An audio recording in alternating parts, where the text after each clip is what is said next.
Hello friends, good morning. നമ്മുടെ Kerala TV സീരിയലിലേക്ക് എല്ലാവർക്കും സ്വാഗതം. ഗൗതത്തിനെ പറ്റി അച്ഛനും അമ്മയും കൂടെ അവിടെ ഇരുന്ന് ഇങ്ങനെ സംസാരിക്കുക. അപ്പോൾ അവനെന്താ കുഴപ്പം? അവനൊരു കുഴപ്പമില്ല, അവൻ ചിരിക്കുന്നുണ്ട്, സന്തോഷിക്കുന്നുണ്ട്, ജോലിക്കൊക്കെ പോകുന്നുണ്ടല്ലോ എന്നൊക്കെ അച്ഛൻ പറയുമ്പോൾ കൊള്ളാം. നന്ദ പോയപ്പോൾ ഏത് സങ്കടക്കടലിലാണോ ഗൗതമോൻ ഉണ്ടായിരുന്നത്, അതിൽ തന്നെ ഇപ്പോഴും അവൻ മുങ്ങിക്കിടക്കുകയാണെന്ന കാര്യം ലക്ഷ്മി ഇങ്ങനെ പറയുവാണ്. നന്ദയെ അവന് മറക്കാൻ കഴിഞ്ഞിട്ടില്ല എന്ന കാര്യവും അവൻ്റെ കുഞ്ഞിനെ അവന് മറക്കാൻ കഴിഞ്ഞിട്ടില്ല അറിയുമെന്നൊക്കെ ഇങ്ങനെ ലക്ഷ്മി ചോദിക്കുന്നുണ്ട്. അപ്പോൾ നന്ദ അവൾ പോയില്ലേ എന്ന് മഹേശ്വരൻ ചോദിച്ചു. അവൾ ഇനി ഇല്ലല്ലോ ഈ ഭൂമിയിലെന്ന് പറയുമ്പോൾ അവൾ ഈ ഭൂമിയിൽ ഇല്ലാതായിക്കോട്ടെ, പക്ഷേ എന്നാലും തീരില്ല എൻ്റെ പക എന്നും പറഞ്ഞ് ലക്ഷ്മി ഇങ്ങനെ പറയുവാണ് മഹേശ്വരനോട്. നമ്മുടെ അച്ചൂട്ടനെയും കൊണ്ട് അവൾ ഈ വീട്ടിൽ നിന്ന് ഇറങ്ങിപ്പോയപ്പോൾ തീർന്നതാ അവളുമായിട്ടുള്ള എനിക്കുള്ള എല്ലാ ബന്ധവും. അത് നമ്മുടെ ഗൗതമോൻ്റെ ചിരി അന്ന് അവസാനിപ്പിച്ചതാണെന്നും അന്ന് അസ്തമിച്ചതാണെന്നും മനസ്സിൽ തട്ടി എൻ്റെ പൊന്നുമോൻ ഇതുവരെ ഒന്ന് ചിരിച്ചിട്ട് പോലും ഇല്ലെന്നൊക്കെ പറയണം. അപ്പം ലക്ഷ്മി, നീ ഇങ്ങനെ കരയാതെ, നീ എന്തിനാ കരയുന്നേ? നന്ദു ഇല്ലേടി നമ്മുടെ കൂടെ, നമ്മുടെ മോൻ ഗൗതത്തിൻ്റെ കൂടെ നമ്മുടെ നന്ദു ഇല്ലേന്ന് ചോദിച്ചു. അവനെ അച്ചൂട്ടിനെ പോലെ തന്നെയല്ലേ ചോദിച്ചു. അവൻ മകനല്ലല്ലോ ആണോ എന്ന് ലക്ഷ്മി ചോദിക്കുമ്പോൾ ഇങ്ങനെ നോക്കുക ചുറ്റിനും. ലക്ഷ്മി, നീ ഒന്ന് പതുക്കെ പറയാൻ പറയുമ്പോൾ മഹേട്ട, ഞാനൊരു കാര്യം പറഞ്ഞേക്കാം. ഈ രക്തം എന്ന് പറയുന്നതേ അത് രക്തം തന്നെയാണെന്നും അതിന് ആ നഷ്ടം അതൊരിക്കലും നികത്താൻ പറ്റില്ലെന്നൊക്കെ പറഞ്ഞുകൊണ്ട് ഇങ്ങനെ ലക്ഷ്മി ഇങ്ങനെ പറഞ്ഞുകൊണ്ടിരിക്കുമ്പോഴാണ് പിങ്കി അങ്ങോട്ടേക്ക് വരുന്നത്. പിങ്കി അങ്ങോട്ടേക്ക് വന്നപ്പോൾ ഇനി ഇവർ സംസാരിച്ചെങ്ങാനും കുഞ്ഞും പിങ്കിയും കൂടെ വരുന്നത്. അപ്പം ഇനി ഇവർ സംസാരിച്ചാലും അവർ കേട്ടോ എന്നുള്ളൊരു ടെൻഷനിലിരിക്കുക. അപ്പം മുത്തശ്ശ എന്നും പറഞ്ഞ് ഓടി നന്ദൂട്ടൻ ഇങ്ങ് വന്നു കേട്ടോ, മഹേശ്വരനെ കെട്ടിപ്പിടിച്ചേ. അപ്പോൾ വാടാ എന്നും പറഞ്ഞ് വിളിച്ചു. ഇതെന്താ നിങ്ങൾ രണ്ടുപേരും അന്തം വിട്ടതുപോലെ ഇരിക്കുന്നതെന്ന് പിങ്കി അന്നേരം ചോദിച്ചു. പെട്ടെന്ന് കയറി വന്നപ്പോൾ ആരാണെന്ന് വിചാരിച്ചു പോയെന്ന് പറഞ്ഞു. ഈ ജവാനല്ലാതെ വേറെ ആർക്കാ നിങ്ങളെ വന്ന് ശല്യപ്പെടുത്താനായിട്ട് കഴിയുന്നതെന്ന് പിങ്കി ചോദിക്കുക. എന്നെ അവിടെ നിന്ന് ഇരുത്തണ്ടേ, മുത്തശ്ശൻ്റെ അടുത്തേക്ക് വരണമെന്നും പറഞ്ഞു ഭയങ്കര ബഹളമായിരുന്നു എന്ന് പിങ്കി. ആണോടാ എന്ന് മഹേശ്വരൻ കൊച്ചിനോട് ചോദിച്ചപ്പോൾ അതേന്ന് പറഞ്ഞു. അങ്ങനെ പിങ്കി ചിരിച്ചോണ്ടിരിക്കുമ്പോൾ നന്ദുമോനെ, എന്താ മുത്തശ്ശനെ കാണാൻ മോന് തോന്നിയതെന്ന് ഇങ്ങനെ ചോദിക്കുമ്പോൾ എനിക്കിപ്പോൾ ആന കളിക്കണമെന്ന് പറഞ്ഞു. എന്നും പറഞ്ഞുകൊണ്ട് ഇങ്ങനെ മഹേശ്വരനും അതുപോലെ ലക്ഷ്മിയും കൂടെ താടിക്ക് കൈ കൊടുത്തിരിക്കുക. ഇപ്പോഴും ആനയൊക്കെ ഉറങ്ങിയിട്ടുണ്ടാകും എന്ന് പറഞ്ഞപ്പോൾ അത് അരിക്കൊമ്പനാ, എപ്പോഴും രാത്രിയിൽ വന്ന് അരി തിന്നുന്ന ആനയാണെന്നൊക്കെ പറഞ്ഞ് കൊച്ചു പറഞ്ഞു. അമ്പട കള്ള, എടാ മിടുക്ക, നീ ആൾ കൊള്ളാലോ എന്നും പറഞ്ഞുകൊണ്ട് ഗൗതത്തിൻ്റെ അച്ഛൻ ഇങ്ങനെ പറയാം കേട്ടോ. അപ്പോൾ വല്യമാവൻ്റെ ഓരോ അഭ്യാസങ്ങളും ഇവിടെ നടക്കില്ലെന്നും അന്നേരം പിങ്കി പറഞ്ഞു. എന്നും പറഞ്ഞിരിക്കുന്നു വല്യമ്മാവൻ. അപ്പോൾ ഇനിയിപ്പോൾ എന്ത് ചെയ്യും? അപ്പോൾ നമുക്ക് ആന കളിക്കാം. അപ്പം മുത്തശ്ശൻ നാളെ കളിച്ചാൽ കലയെന്ന് പറഞ്ഞു. അങ്ങനെ അവർ ആന കളിക്കുന്നു. അപ്പുറവും ഇപ്പുറവും കൂടി ഇങ്ങനെ ഇരിക്കും. അപ്പോൾ എൻ്റെ കാലിന് പറ്റുമായിരുന്നെങ്കിൽ ഞാൻ ഇങ്ങനെയൊന്നും പറയില്ലായിരുന്നു മുത്തശ്ശനോടൊന്ന് പറഞ്ഞപ്പോൾ എൻ്റെ നന്ദൂട്ടൻ്റെ കാലിന് ഒരു കുഴപ്പമില്ല എന്നും പറഞ്ഞുകൊണ്ട് ഇങ്ങനെ ഒക്കെ പറയുക. അങ്ങനെ ആന കളിച്ച് കുറച്ച് കഴിഞ്ഞപ്പോഴത്തേക്കും കൊച്ചിൻ്റെ കാലിന് വല്ലാണ്ട് വേദനയായി. അയ്യോ, പെട്ടെന്ന് കൊച്ചിനെ അങ്ങ് എടുത്തു വന്നിട്ട് മോൻ്റെ കൂട്ടിൻ്റെ കാലിന് വല്ലതും പറ്റുമെന്ന് ചോദിച്ചു പിങ്കി ഭയങ്കര അപ്പോൾ ശാന്തിപുരത്ത് ഞാൻ വീണു എന്നും പറഞ്ഞുകൊണ്ട് ഇങ്ങനെ നമ്മുടെ നന്ദൂട്ടൻ പറയുവാണ്. അപ്പം നന്ദൂട്ടൻ ഇത് പറയുന്നത് കേട്ട് ഇവരെല്ലാവരും ഭയങ്കര ഈ സമയത്ത് വിവരങ്ങളെല്ലാം പറഞ്ഞു. പിന്നെ നമ്മുടെ നന്ദ ഡോക്ടറുടെ കാര്യവും പറഞ്ഞു. പക്ഷെ അത് എന്താണെന്നൊന്നും പറഞ്ഞില്ല കേട്ടോ. ഗൗതം മോനെ വന്ന് കൊണ്ടുവന്നതാണോ എന്ന് ചോദിച്ചപ്പോൾ അതേ അമ്മേ, ഞാൻ രാത്രിയിൽ ഡോക്ടർ ആൻറ്റിയുടെ വീട്ടിലായിരുന്നു എന്നൊക്കെ ഇങ്ങനെ പറഞ്ഞു കേട്ടോ. പിന്നെ പപ്പ വന്ന് എന്നെ കൊണ്ടുവന്നതാ, നല്ല വേദന എടുക്കുക കാലിനെന്നും പറഞ്ഞു കുഞ്ഞിങ്ങനെ ഇവരോട് പറഞ്ഞു കേട്ടോ. ഇത് കേട്ടപ്പോഴത്തേക്കും പിങ്കിയുടെ മുഖം വല്ലാതെയായി. എന്നിട്ട് നീ എന്താ ഇത് അമ്മയോട് പറയാതിരുന്നേന്ന് ചോദിച്ചപ്പോൾ പപ്പയോട് ഞാനത് പറഞ്ഞല്ലോ, പപ്പ എന്നെ ടേക്ക് കെയർ ചെയ്തായിരുന്നല്ലോ എന്ന് പറഞ്ഞു കേട്ടോ. അപ്പോഴേക്കും പിങ്കി ഭയങ്കര സങ്കടത്തിലായി. പിങ്കി മോളെ, ഗൗതമോൻ നിന്നോടൊന്നും പറയാറില്ലേന്ന് ചോദിച്ചു. അപ്പോൾ എന്തിന്, അതിന് ഞാനാരാ എന്ന് പിങ്കി ലക്ഷ്മിയോടൊരു ചോദ്യം. അതുപോലെ മഹേശ്വരനോടും മോളെ അത്. അപ്പോൾ നന്ദു ബാ എന്നും പറഞ്ഞ് കൊച്ചിനെ വിളിച്ചുകൊണ്ട് പിങ്കി അങ്ങോട്ടേക്ക് കയറിപ്പോയി. പിങ്കി അങ്ങ് കയറിപ്പോയി കഴിഞ്ഞപ്പോൾ ലക്ഷ്മി ഭയങ്കര ഇതിലിങ്ങനെ നിൽക്കുക. കണ്ടോ, മോള് പറഞ്ഞത് കണ്ടോയെന്നും ചോദിച്ചു. അതെല്ലാം കഴിഞ്ഞതിന് ശേഷം പിന്നെ നമ്മുടെ നിർമ്മല നന്ദയുടെ വീട്ടിൽ നിന്ന് ഭക്ഷണം കഴിക്കുന്നു. അപ്പോൾ ആ ചേച്ചി നിർമ്മലിന് വിളമ്പി കൊടുക്കുക. പറഞ്ഞു തന്നതുപോലെയൊക്കെ കേട്ടോ ഞാൻ കറി വെച്ചത്, നന്നായിട്ടില്ലെങ്കിൽ എന്നെ കുറ്റം പറയരുത് എന്നൊക്കെ പറഞ്ഞു. അപ്പോൾ അങ്ങനെയൊക്കെ പറയുമ്പോൾ ഒരു കുഴപ്പമില്ല, നന്നായിട്ടുണ്ടെന്ന് നിർമ്മൽ പറഞ്ഞു. അപ്പോഴത്തേക്കും നന്ദ അങ്ങോട്ടേക്ക് വരിക. അപ്പം നന്ദ അങ്ങോട്ടേക്ക് വന്നു. അപ്പോൾ ഗൗരിക്കുട്ടി എന്തിയെന്ന് ചോദിച്ചു നിർമ്മൽ. അവൾക്ക് ഇതര നേരമൊക്കെ പറ്റൂ, ഉറങ്ങിപ്പോയെന്ന് പറഞ്ഞു. എന്ത് ചെയ്യാനാ, ഇലർച്ചി വെന്തതേ ഞാൻ കഴിച്ചു കേട്ടോ എന്ന് പറഞ്ഞു. അപ്പോൾ അതൊന്നും സാരമില്ല, ഞങ്ങൾ രണ്ടുപേരും കൂടെ ഒരുമിച്ചിരുന്ന് അത്താഴം എന്ന് പറയുമ്പം അതിപ്പോൾ വഴക്കും പിണക്കും ഒക്കെ കാണും, എന്നാലും അത് തന്നെ പതിവെന്ന് പറഞ്ഞു. ആരും തുണയില്ലാത്ത കാലത്ത് കൂടെ കൂടിയതല്ലേ, ആ ഒരു സ്നേഹമാണെന്നും പറഞ്ഞ് നമ്മുടെ നന്ദ ഇങ്ങനെ ചേച്ചിയോട് പറയണം കേട്ടോ. അപ്പോൾ നിർമ്മല് വീട്ടിൽ കയറാത്തതിന് സാവിത്രി ആൻറ്റിക്ക് പരാതിയൊന്നുമില്ലേന്ന് ചോദിക്കുമ്പോൾ പരാതി മുഴുവനും ഞാൻ കല്യാണം കഴിക്കാത്തതിലാണെന്നും പ്രായം കുറേ ആയില്ലേ എന്നൊക്കെ നിർമ്മല് ചോദിക്കുക. ഇനിയിപ്പോൾ പെണ്ണ് കിട്ടില്ലെന്നൊക്കെയാണ് പറയുന്നതെന്ന് പറഞ്ഞു.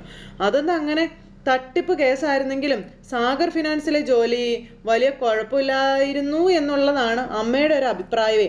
കഷ്ടപ്പെട്ട് ലോറി ഓടിച്ച് രാപ്പകലില്ലാതെ ജോലി ചെയ്യാൻ തുടങ്ങിയപ്പോൾ അമ്മ പറയുന്നതേ എൻ്റെ വിവാഹ കമ്പോളത്തിലെ മാർക്കറ്റ് ഇടിഞ്ഞുപോയെന്നുള്ളതാണെന്ന് പറയുമ്പം എല്ലാ ജോലിക്കും അതിൻ്റെതായ ഒരു മാന്യത ഇല്ലേന്ന് നന്ദ ചോദിച്ചപ്പം നല്ല വരുമാനമൊക്കെ ഉണ്ട്, പക്ഷെ മാന്യതയെ പറ്റിയോ വരുമാനത്തെ പറ്റിയോ പെൺകുട്ടികൾക്ക് അഭിപ്രായം ഉണ്ടോ ഇല്ലെന്നൊന്നും എനിക്ക് അറിയില്ല എന്ന് പറഞ്ഞു നിർമ്മല്. ഫോട്ടോ സഹിതം ഏതെങ്കിലും ഒരു മാരേജ് ബ്യൂറോയിൽ അപേക്ഷ വയ്ക്കാം, നിർമ്മലിനെ ആർക്കാരും ഇഷ്ടപ്പെടുമെന്ന് പറഞ്ഞു നന്ദ. അയ്യോ അതൊന്നും വേണ്ടാന്ന് പറഞ്ഞു. അതെന്താ നിർമ്മൽ? പണ്ട് കുറേ വർഷങ്ങൾക്ക് മുൻപാ ഒരു കല്യാണ വസ്ത്രം തയ്പ്പിക്കണമെന്ന് ഞാൻ ഒരുപാട് ആഗ്രഹിച്ചതാണെന്നും മനസ്സിലൊരു വർണ്ണമാല്യം കുറിക്കുകയും ചെയ്തതാ. പക്ഷേ അതെല്ലാം ഉള്ളിൽ വാടിക്കരിഞ്ഞു കിടക്കുകയാണെന്ന് നമ്മുടെ നിർമ്മല് പറയുമ്പോൾ നന്ദയുടെയും അതുപോലെ ആ ചേച്ചിയുടെയും മുഖം വല്ലാതെ അങ്ങ് വാടിപ്പോയി. അവർക്ക് ഭയങ്കര സങ്കടമായിട്ടോ. ഇപ്പോഴും നീ അത് ചിന്തിച്ചുകൊണ്ടിരിക്കുകയാണെന്ന് ചോദിച്ചു. അപ്പോൾ അവശിഷ്ടങ്ങളുണ്ട്, ഇല്ലെന്നൊന്നും ഞാൻ പറയുന്നില്ല. പക്ഷേ പിങ്കി അവളുടെ ജീവിതം തേടി പോയില്ലേ എന്ന് നിർമ്മല് ചോദിക്കുക. അപ്പോഴത്തേക്കും നന്ദയ്ക്കും ആ ചേച്ചിക്കും ഭയങ്കര സങ്കടം. അവർ രണ്ടുപേരും വിഷമിച്ചിരിക്കുമ്പോൾ ആരെങ്കിലും ആത്മാർത്ഥമായിട്ട് സ്നേഹിക്കുന്നവരും ആർക്കെങ്കിലുമൊക്കെ വേണ്ടി ആത്മാർത്ഥമായി കാത്തിരിക്കുന്നവരും അവരാണ് നിർമ്മൽ. ഈ ജീവിതത്തിലെ ഏറ്റവും വലിയ വിഡ്ഢികളെന്നും പറഞ്ഞുകൊണ്ട് നമ്മുടെ നന്ദ ഇങ്ങനെ നിർമ്മലിനോട് പറഞ്ഞു. അങ്ങനെ അവർ സംസാരിക്കുക. എന്തായാലും ഇപ്പോൾ എൻ്റെ അനുഭവം എന്നെ അതാണ് പഠിപ്പിച്ചതെന്ന് പറഞ്ഞു കേട്ടോ. അങ്ങനെ അവർ 3 പേരും കൂടി ഇരുന്നിങ്ങനെ സംസാരിക്കാം. അപ്പോൾ ജീവിതത്തിൽ വിജയിക്കണമെന്ന് ആഗ്രഹമുള്ള ഒരാളല്ല ഞാൻ. ചിലയിടത്ത് തോൽക്കും, ചിലയിടത്ത് വിട്ടുകളയാം. അതൊക്കെ ഒരു സുഖമുള്ള കാര്യമാണ്, നീറുന്നൊരു സുഖമാണെന്നൊക്കെ പറഞ്ഞു. അപ്പോൾ അതെല്ലാം കേട്ട് കഴിഞ്ഞപ്പോൾ വല്ലാത്തൊരിത്. അല്ല ഓരോന്ന് പറഞ്ഞു വെറുതെ ഭക്ഷണം കഴിക്കാതിരിക്കരുത് കേട്ടോ എന്താ ചേച്ചി പറഞ്ഞപ്പോൾ. അയ്യോ ഇല്ല എന്ന് പറഞ്ഞു. അതും ഇത്രയും കഷ്ടപ്പെട്ടുണ്ടാക്കിയിട്ട് ഞാനത് കഴിക്കാതിരിക്കുമെന്നാണോ എന്നൊക്കെ ചോദിച്ചുകൊണ്ട് നിർമ്മലിരുന്ന് വയറ് നിറയെ അത് കഴിക്കുക. നന്ദയൊക്കെ അരികിൽ ഇരിപ്പുണ്ട്. ഈ സമയത്ത് പിങ്കി ആണെങ്കിൽ കുഞ്ഞിൻ്റെ കാലിൽ ചൂട് വെച്ച് കൊടുത്തുകൊണ്ടേ ഇരിക്കുക, വേദന എടുക്കുന്നത് കൊണ്ട്. അപ്പോൾ ഇങ്ങനെ നന്ദോട്ടൻ്റെ കാലിൽ പിങ്കി ഇങ്ങനെ ചൂടൊക്കെ വെച്ച് കൊടുത്തുകൊണ്ടിരിക്കുന്നു. ആ സമയത്ത് അങ്ങോട്ടേക്ക് ഗൗതം വന്നത് കാണുക. എന്തു പറ്റി മോൻ്റെ കാലിലെന്ന് ചോദിച്ചു. എന്നെ വിഷമിപ്പിക്കാതിരിക്കാൻ വേണ്ടി ഒന്നും മോൻ എന്നോട് പറയുന്നില്ലെന്നേ ഉള്ളൂ എന്ന് ഇങ്ങനെ പിങ്കി പറഞ്ഞു കേട്ടോ. അപ്പം വേദനയാണോ മോനെന്ന് ചോദിച്ചപ്പം നല്ല വേദനയുണ്ടെന്ന് നന്ദൂട്ടൻ പറയുവാണ്. അപ്പം ഇപ്പം നമ്മൾ എന്താ ചെയ്യുക എന്ന് ചോദിച്ചു. നമുക്ക് എന്തെങ്കിലും ടാബ്ലറ്റോ മറ്റോ കൊടുത്താലോ വേദനയ്ക്കുള്ളതെന്നൊക്കെ പിങ്കി ഇങ്ങനെ ചോദിച്ചു ഗൗതത്തിനോട്. അല്ലെങ്കിൽ വേണ്ട, നമുക്ക് ഹോസ്പിറ്റലിൽ പോയാലോ, എന്തെങ്കിലും ഒന്ന് ചെയ്യണം, എനിക്ക് വയ്യ എൻ്റെ മോനിങ്ങനെ വേദന സഹിച്ചിരിക്കുന്നത് കാണാനെന്ന് പറഞ്ഞപ്പോൾ വേണ്ട എനിക്ക് ഒരിടത്തും പോകണ്ട എന്ന് കൊച്ചു പറഞ്ഞു. മോൻ്റെ വേദനയൊക്കെ പെട്ടെന്ന് മാറാൻ വേണ്ടിയിട്ടല്ലേ എന്ന് ചോദിച്ചു. പാപ്പാ എൻ്റെ ബാഗ് ഒന്ന് എടുത്ത് തരുമോ എന്ന് ചോദിച്ചു. അപ്പോൾ എവിടെയാ മോനെ? അപ്പോൾ എന്തിനാ മോനെന്ന് ചോദിച്ചു. എൻ്റെ കാലിൽ പുരട്ടാനുള്ള മരുന്ന് അതിലുണ്ടെന്ന് പറഞ്ഞു. അങ്ങനെ നമ്മുടെ ഗൗതം ആ മരുന്ന് എടുത്ത് കൊടുത്തു. ഇത് ഡോക്ടർ ആൻറ്റി തന്നതാ, ഇത് തൂത്താൽ മതിയെന്ന് പറഞ്ഞെന്ന് പറഞ്ഞു. അപ്പോൾ അത് തൂത്തോ, നല്ലതാണെന്ന് ഗൗതവും പറഞ്ഞു. അങ്ങനെ പിങ്കി അത് കൊച്ചിൻ്റെ കാലിൽ തൂത്ത് കൊടുക്കുമ്പോൾ അല്ല ഡോക്ടർ എന്നൊക്കെ പറയുമ്പോൾ നന്ദുമോന് ക്യാമ്പിൽ വെച്ച് ട്രീറ്റ്മെൻറ്റ് എടുക്കേണ്ടി വന്നു എന്നുള്ളതല്ലേ അതിൻ്റെ അർത്ഥം എന്ന് പിങ്കി ഇങ്ങനെ ചോദിക്കുക കേട്ടോ. അപ്പോൾ കാല് വേദനിക്കുന്ന അമ്മയെ ഒന്ന് പുരട്ടി തരുമോ എന്ന് ചോദിച്ചു. അപ്പോൾ തന്നെ പിങ്കി അത് പുരട്ടിയും കൊടുക്കുക. കുഞ്ഞിൻ്റെ കാലിൽ അത് പുരട്ടി കഴിഞ്ഞപ്പോൾ പെട്ടെന്ന് ആ വേദന അങ്ങ് കുറേശ്ശെ ശമിച്ചു. അപ്പോൾ ഡോക്ടർ ആൻറ്റി എന്നോട് പറഞ്ഞല്ലോ, ഞാൻ മനസ്സ് വെച്ച എന്തും നേടാമെന്നാണ് പറഞ്ഞത്. എനിക്ക് സ്പോർട്സ് മീറ്റിൽ ഇഷ്ടമുള്ള എല്ലാത്തിനും പങ്കെടുക്കാമെന്നാണ് ഡോക്ടർ ആൻറ്റി പറഞ്ഞതെന്നുള്ള കാര്യവും നമ്മുടെ ഗൗതത്തിനോടും പിങ്കിയോടും പറയാം. ഗൗരിയും നല്ല കുട്ടിയാണെന്നും പറഞ്ഞു. അങ്ങനെ അതൊക്കെ കേട്ടിരിക്കുക. അവളാ എന്നെ അക്ഷയുടെ അടുത്ത് നിന്നേ രക്ഷിച്ചതെന്നൊക്കെ പറയുമ്പോൾ വേറെ എന്തൊക്കെയാ ക്യാമ്പിൽ നടന്നതെന്ന് പിങ്കി ചോദിച്ചു. കുറേ കാര്യങ്ങളുണ്ടെന്നേ, കുറേ പറയാനുണ്ടെന്ന് നന്ദോട്ടം പറയാം. എന്നിട്ട് ഇതുവരെ ഒന്നും എന്നോട് മോൻ പറഞ്ഞില്ലല്ലോ എന്ന് പറഞ്ഞ് ഇങ്ങനെ പിങ്കി. അപ്പോൾ കൊച്ചിങ്ങനെ അച്ഛൻ്റെ നേരെ നോക്കുക. അപ്പോൾ പിങ്കിക്ക് മനസ്സിലായി ഗൗതത്തിനെങ്കിലും എന്നോട് നടന്ന കാര്യങ്ങളൊക്കെ പറയായിരുന്നു. അപ്പോൾ ഗൗതം പറയാണ്ടാന്ന് പറഞ്ഞതുകൊണ്ടാണെന്നുള്ളത് മനസ്സിലായി. ഞാനിവൻ്റെ അമ്മയല്ലേ എന്ന് പിങ്കി ഇങ്ങനെ ചോദിക്കുക കേട്ടോ. അപ്പോൾ പപ്പയോട് ഞാൻ പിന്നെയാ എല്ലാം പറഞ്ഞതെന്നൊക്കെ നന്ദൂട്ടൻ അന്നേരം പറയാം. പിന്നെ പപ്പ വരുന്നതിന് മുന്നേ ഡോക്ടർ ആൻറ്റി എല്ലാം ശരിയാക്കിയായിരുന്നു എന്നും നന്ദൂട്ടൻ പറഞ്ഞു. വഴക്കൂടിയ കുട്ടികളോടും അങ്ങനെയൊന്നും പറയരുതെന്നൊക്കെ പറഞ്ഞു. ഡോക്ടർ ആൻറ്റി നല്ലതാണെന്നൊക്കെ പറഞ്ഞ് ഇങ്ങനെ പറയാം. ഗൗരിയും നല്ല കുട്ടിയാണെന്നും നമ്മുടെ നന്ദൂട്ടൻ പിങ്കിയോട് തന്നെയാണ് പറയണത്. അപ്പോൾ നന്ദയെ പറ്റിയുള്ള സത്യമൊക്കെ പറയാം കൊച്ച്. അപ്പോൾ പിങ്കി എന്നും പറഞ്ഞു ഗൗതം വിളിച്ചപ്പോൾ എല്ലാ കാര്യം പറയണമെന്നൊന്നും ഞാൻ പറയുന്നില്ല, എത്ര പറഞ്ഞിട്ടും അതിൽ കാര്യമില്ലെന്ന് എനിക്കറിയാം. പക്ഷേ നന്ദുവിൻ്റെ കാര്യങ്ങളെങ്കിലും എന്നോട് പറയാനുള്ളൊരു ദയ അത് നിങ്ങൾ കാണിക്കണം. ഇവൻ്റെ അമ്മയാണല്ലോ ഞാനെന്നും പറഞ്ഞുകൊണ്ട് അവിടെ നിന്ന് പിങ്കി എഴുന്നേറ്റ് പോകുമ്പോൾ പിങ്കി എന്നും പറഞ്ഞുകൊണ്ട് ഗൗതം ഇങ്ങനെ വിളിക്കുക.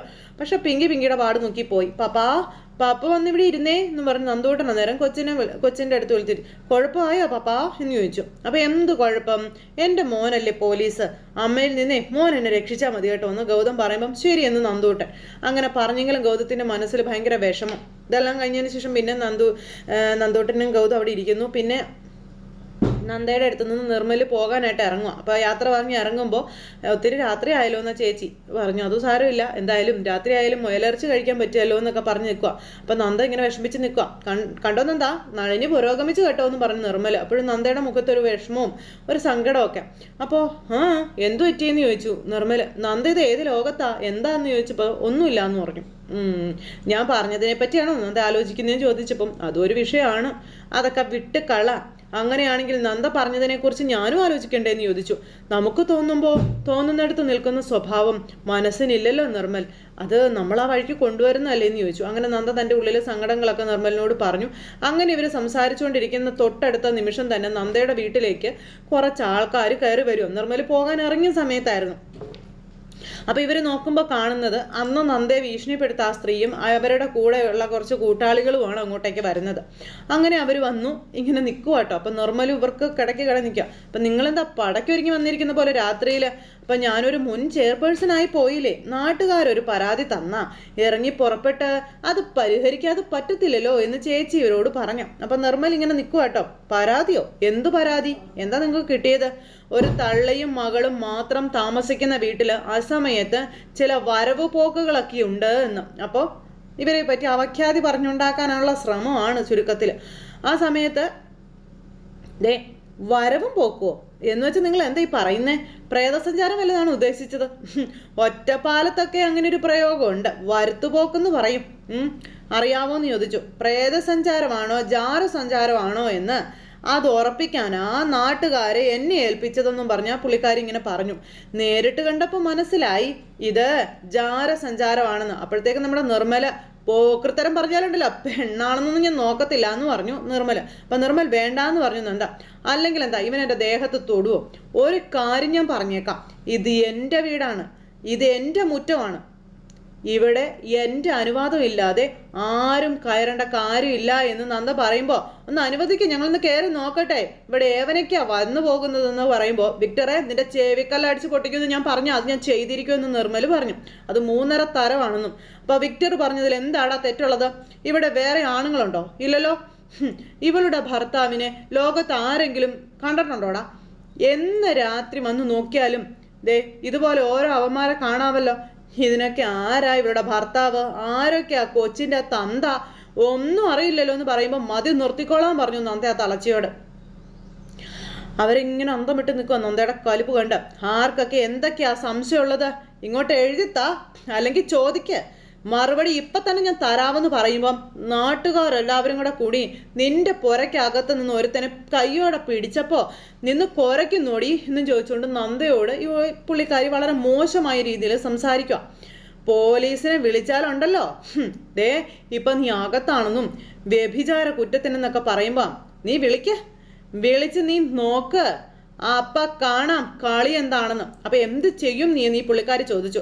പോലീസിനൊപ്പം കുറച്ച് പത്രക്കാരെ കൂടി നിങ്ങൾ വിളിപ്പിക്കാൻ പറഞ്ഞു നന്ദ. ഈ പുള്ളിക്കാരി അന്തം വിട്ടിങ്ങനെ നിൽക്കുക കേട്ടോ. പ്രായപൂർത്തിയായ ഒരു പുരുഷനും സ്ത്രീക്കും എവിടെയും ഒരുമിച്ച് താമസിക്കാം, അത് നിങ്ങൾക്കറിയാവോ? അതൊരു കുറ്റമല്ല.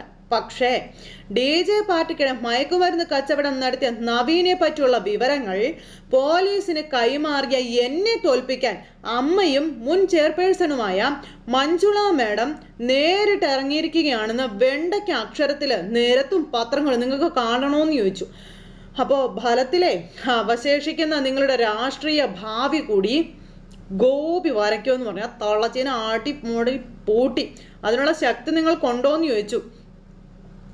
ഈ പ്രവൃത്തി ഞങ്ങൾ ചെയ്യുന്നതിന് മുന്നേ നിങ്ങളിവിടെ കാലിയാക്കിയില്ലെങ്കിൽ ഇവിടെ നിന്ന് ആണായി പറഞ്ഞവന്മാരൊക്കെ തലയിൽ തുണിയിട്ട് ഓടേണ്ടി വരുമെന്ന് പറഞ്ഞു. അവന്മാരെ ജീവനും കൊണ്ട് ഓടി. പിന്നെ മഞ്ജുളാമ്മയുടെ ഇങ്ങനെ ചുറ്റിനും നോക്കാരും ഇല്ല, ഒറ്റപ്പെട്ടിങ്ങനെ നിൽക്കും ഇവരുടെ മുന്നിൽ. താലപ്പൊലിക്കാരൊക്കെ പോയല്ലോ, ഇനിയിപ്പോൾ എന്ത് ചെയ്യുമെന്ന് ചോദിച്ചു. പിന്നെ മേഡം ഇപ്പം ഇനി അങ്ങ് പോകുന്നതാണ് നല്ലതെന്നൊക്കെ പറഞ്ഞുകൊണ്ട് നമ്മുടെ നിർമ്മല തള്ളച്ചീനെ അവിടുന്ന് ഓടിക്കുക. ആ തള്ള അങ്ങ് പോയി കഴിഞ്ഞപ്പോൾ നിർമ്മലും നന്ദയും കൂടി ഇങ്ങനെ ആ ഒരു ഇതിൽ ഇങ്ങനെ നിൽക്കുക. അപ്പോൾ അവർ ഈ നടന്ന കാര്യങ്ങളെപ്പറ്റി പറഞ്ഞു കഴിഞ്ഞപ്പോഴത്തേനും പോയി പോട്ടെ പുല്ലെന്ന് വെക്കണമെന്നും പറഞ്ഞുകൊണ്ട് നിർമ്മലും നന്ദയും പരസ്പരം അങ്ങോട്ടും ഇങ്ങോട്ടും പറഞ്ഞു കേട്ടോ. അങ്ങനെ അവരത് സംസാരിച്ചുകൊണ്ടിരിക്കുന്നു. ഇത് കഴിഞ്ഞതിന് ശേഷം പിന്നെ കാണിക്കുന്നത് പിങ്കി കൊച്ചിനെ പറ്റി പറയാത്ത കാര്യങ്ങളും ചിന്തിച്ചുകൊണ്ടിരിക്കും. അപ്പോൾ ഇപ്പോൾ ഗൗതത്തിന് എന്നെ വേണ്ട, പക്ഷെ പണ്ട് എന്നെ വേണമായിരുന്നു. അത് നന്ദുമോനെ ഗൗതത്തിൻ്റെ ജീവിതത്തിലേക്ക് ചേർക്കാൻ ഞാനെന്നുള്ളൊരു വഴി മാത്രമേ ഉണ്ടായിരുന്നുള്ളൂ എന്നൊക്കെ പിങ്കി ഇവിടെ ഇരുന്ന് ചിന്തിക്കുമ്പോഴാണ് നമ്മുടെ ഗൗതം അങ്ങോട്ടേക്ക് കയറി വരുന്നത്. പിങ്കി എന്നും പറഞ്ഞു വിളിച്ചു. പിങ്കി ഭയങ്കര കരച്ചിൽ. എന്തെടുക്കുക താൻ ഇവിടെ എന്ന് ചോദിക്കുമ്പോൾ ഞാൻ വെറുതെ വരുന്ന ആലോചിച്ചിരിക്കുകയായിരുന്നു എന്ന് പറഞ്ഞു. അപ്പോൾ തനിക്ക് കഴിക്കാനുള്ള ടാബ്ലറ്റ് എടുത്ത് വെച്ചിട്ടുണ്ട് എന്ന് പറയുമ്പോൾ എൻ്റെ ടെൻഷനും തലവേദനയൊന്നും ടാബ്ലറ്റ് കൊണ്ട് മാറില്ല ഗൗതം എന്ന് പിങ്കി പറയുമ്പോൾ അങ്ങനെയൊന്നും അല്ല പിങ്കി, നിന്റെ ആരോഗ്യത്തെ പറ്റി നീ എപ്പോഴും ചിന്തിക്കണമെന്നും പിന്നെ ഹെൽത്ത് ഈസ് വെൽത്ത് എന്ന് ചുമ്മാ പറയുന്നതല്ലെന്നൊക്കെ പിങ്കിയോട് ഗൗതം പറഞ്ഞു കൊടുക്കുക. എന്ത് ഉത്തരവാദിത്വമാണെന്ന് ചോദിച്ചാൽ ഭയങ്കര ഉത്തരവാദിത്വമാണ് പിങ്കിയുടെ കാര്യത്തിൽ ഇപ്പോൾ ഗൗതത്തിന്. പിങ്കി ഇതൊക്കെ കേട്ടിട്ടും വിഷമിച്ച് തന്നെ അവിടെ അങ്ങനെ നിൽക്കുക കേട്ടോ. എപ്പോൾ നോക്കിയാലും താനെന്താ ഇങ്ങനെ എന്തെങ്കിലുമൊക്കെ ജോലിയിലായിരിക്കും, ഒന്നെങ്കിൽ വീട്ടിലെ ജോലി അല്ലെങ്കിൽ മറ്റെന്തെങ്കിലും കാര്യം. ഇതിൻ്റെ എല്ലാം ഒപ്പം നന്ദുവിൻ്റെ കാര്യങ്ങൾ അതും താൻ നോക്കുന്നുണ്ട്. ദേ സത്യം പറഞ്ഞാൽ എന്തൊക്കെ ജോലികളാണ് ശരിക്കും താൻ ചെയ്യുന്നത്, അത് ഓർത്തിട്ട് എനിക്ക് അത്ഭുതം തോന്നാറുണ്ടെന്നൊക്കെ ഇങ്ങനെ ഗൗതം പിങ്കിയോട് പറയുമ്പോൾ ഞാൻ ഒരു ജോലിയും എൻ്റെ ഉത്തരവാദിത്വമായിട്ട് കണ്ടിട്ടില്ലെന്നും പിന്നെ എൻ്റെ മനസ്സിന് സന്തോഷം തോന്നുന്ന കാര്യങ്ങളായിട്ടാണ് കണ്ടിരിക്കുന്നതെന്ന് പിങ്കി ഗൗതത്തിനോട് പറയാം. അങ്ങനെ ഇവർ രണ്ടുപേരും കൂടെ മനസ്സ് തുറന്നിങ്ങനെ സംസാരിക്കുന്നു. ഒരു കടമ തീർക്കലായിട്ടെങ്കിലും ഗൗതത്തിന് എന്നെ ഒന്ന് പരിഗണിച്ചുകൂടെ എന്നും ചോദിച്ചുകൊണ്ട് പിങ്കി ഇങ്ങനെ ഗൗതത്തിൻ്റെ മുന്നിൽ പൊട്ടിക്കരഞ്ഞുകൊണ്ട് ഇങ്ങനെ നിൽക്കുന്നു. ഗൗതം ഇത് കണ്ട് ഇങ്ങനെ അന്തം വിട്ട് നിൽക്കുന്നു. അതിനുശേഷം ഗൗതത്തിൻ്റെ നെഞ്ചിലേക്ക് ചാഞ്ഞ് പിങ്കി ഒരു ഒറ്റ കരച്ചിലാണ്. അപ്പോൾ അങ്ങനെ ഒരു സിറ്റുവേഷൻ കാണിച്ചുകൊണ്ട് ഇന്നത്തെ നമ്മുടെ കഥ അവസാനിച്ചിട്ടുള്ളത്. അപ്പോൾ എല്ലാവരും കാത്തിരുന്ന് കാണണോട്ടെ. എല്ലാവർക്കും നല്ലൊരു ദിവസം ആശംസിക്കുകയാണേ. നന്ദി.